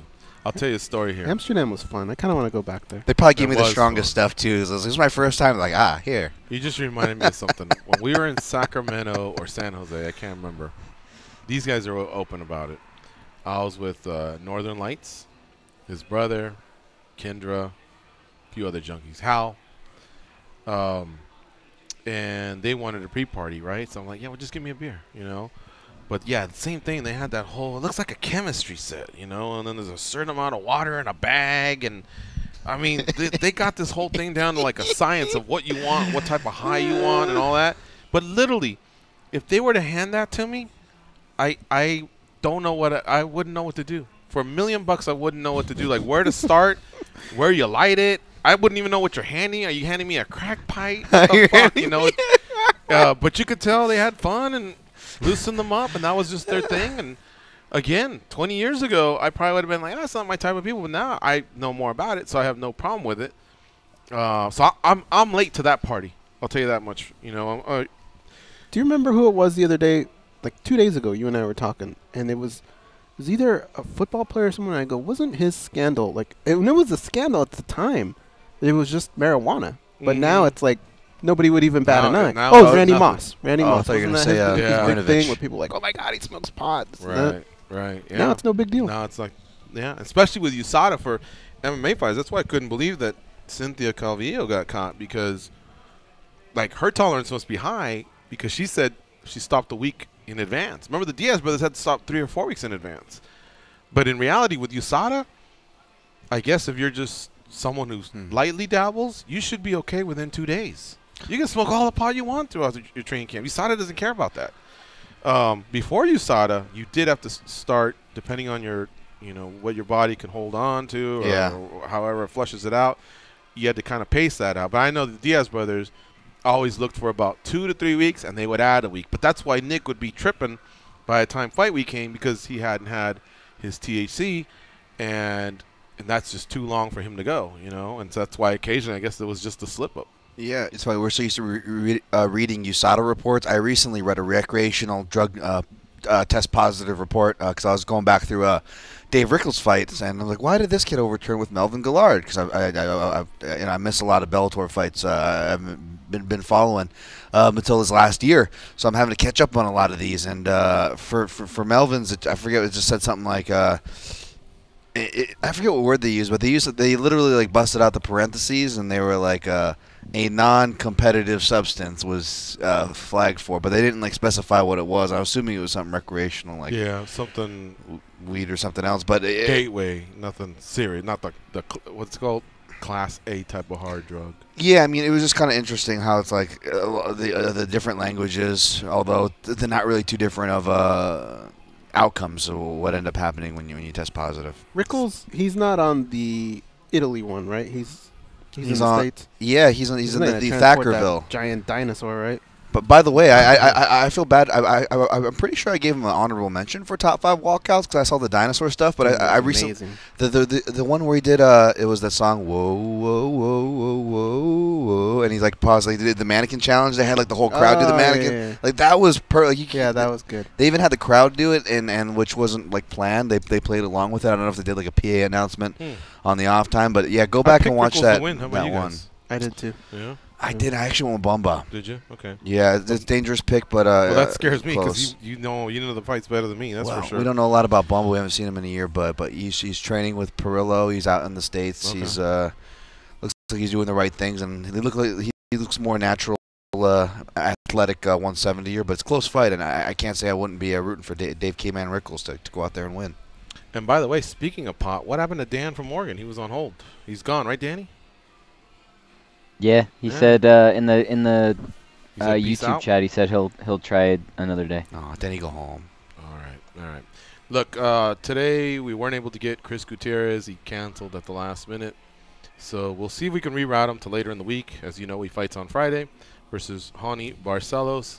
But I do want to thank our other guests, Rick Glenn, who spent a lot of time with us here in the studio, and Sean O'Connell, just to give you a preview of who we have coming up tomorrow. I'm looking for that. Where's that at? Here it is. We have Jessica Rose Clark in studio. Steven Seiler from the PFL. We might have one more guest, but for reasons that we can't divulge, we will see. It might come through. Yeah, it might come through. We don't know.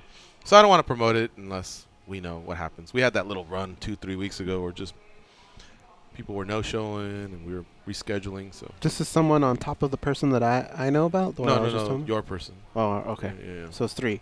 Yeah. And tomorrow is Jessica Rose Clark's birthday. So one of us has to remember to bring a little cupcake with a I'll do it. With a candle. Now that said, she's in training camp and her fight's pretty close. So I don't know if there's an alternative or even a cupcake. What's healthy? What can a candle go into? I don't know. Maybe I can. I guess it doesn't mean she has to eat it, right? Can scope her Instagram out and see if there's anything that she gets her dog. You can pay the treat forward to her dog. We're dog people. She's a dog person. You mean dog? Dog. That's one of her dog's names. Dog? Morgan's back. Name's Isn't there a Blue or something like that too? Blue and Dog. She's got 2 of them. I forgot about that. I thought dog was temporary. I don't think so. You know, I used to say dog to Max, but I said it not because I was trying to change his name. Foghorn Leghorn. Yeah, I go, dog, get over here. And he'd come over. Dog! Like that. All right, we got a caller here. We'll end with this. Junkie Hotline. What up, it's Dan from Oregon. What's up, Dan? Hey. What up, sickos? Man, I want to touch on Chuck Tito 3, because there's a lot of shit getting said about this fight and whatnot. Shoot. First off, for Golden Boy MMA, and that being their first event ever, I thought they hit it out of the park. And something you guys touched on yesterday, the walkouts for Chuck and Tito. I thought those were magnificent. They built up that moment, and they actually made it feel like something. I don't care if it was Golden Boy MMA. We might never, ever see him again. But that moment with Chuck and Tito and that trap music, I love fucking Chuck's trap music. Someone on Twitter was like, oh, he must have picked it for back in his cocaine days. And it was just epic, man. I had it cranked up at my house like I'm at a movie theater, and that got me pumped. I don't care how old they are and all that nonsense. Fair enough, Dan, but did you hear what I heard on the beginning of Chuck's song? Was that? Did you hear that too, though? Did it sound like they were just repeating D-I-C-K over and over again for a second? Like, I felt the beat, I but... couldn't hear that. Okay. I don't know. Something that I didn't. But, whoa. Oh, that I didn't bring up yesterday, and I want to know if Dan, if you co-sign on this. Just the fact that they got to wear their trademark shorts. That was cool. Something like Reebok has taken away from us. I enjoyed that. That was kind of cool to see that come back. And I also liked the walkouts because they built up the moment. Once 30 seconds in, I remember saying that once Chuck started throwing a few punches, I started thinking, oh, those videos weren't lying. We're definitely not going to see the Chuck of old or even anything close. But up until then, I felt that tension between both guys. That's why that can sell, because they're legends. They still have some animosity towards each other. They're well past their prime, but it didn't matter. It was worth the money, you know, for those that paid, obviously. We don't know what kind of numbers they have, but they still had almost 8,000 or something like that at the forum. Now that I've seen the fight, I really would rather not see Chuck fight again. If he does, obviously we're going to cover it. But I don't think that's a good idea. I don't think the punches he's taking aren't the hardest punches I've ever seen. For sure take Chuck out, and it just he doesn't need to do it, you know. Like, this was more of a rivalry thing. They pulled it out. He enjoyed his last walk, whatever it may be, but it's just clearly way past the Chuck Liddell that I remember. Others have come out and fought, and they don't look as good, but they're not as far removed, you know. So we'll see. I hope that Chuck isn't doing this for the money. Because that's the part that's hard to pass up for a lot of these guys. Yo, how about Chuck versus Henzo? Henzo ain't gonna hit him hard. Anyways, man, I want to throw some blame on this whole Chuck situation. Dana White and the UFC. This is your fault, dude. You told that guy he'll have the paycheck for the rest of his life. You're the ones out there not giving anybody retirement ever. I'll tell you you can't what. set aside 1% of money. I'll tell you so what. Big Bean gets money always. I don't. DJ Penn. No, George, you're just Listen. We're just at the end of the show. Tomorrow we'll tackle this. That's great that you brought it up, and we can bring it up because that's an interesting point. All right, we'll talk about it tomorrow. Thanks, Dan, for the call. We got to get out of here, folks. Go out there and be a champion. A fortune won and lost.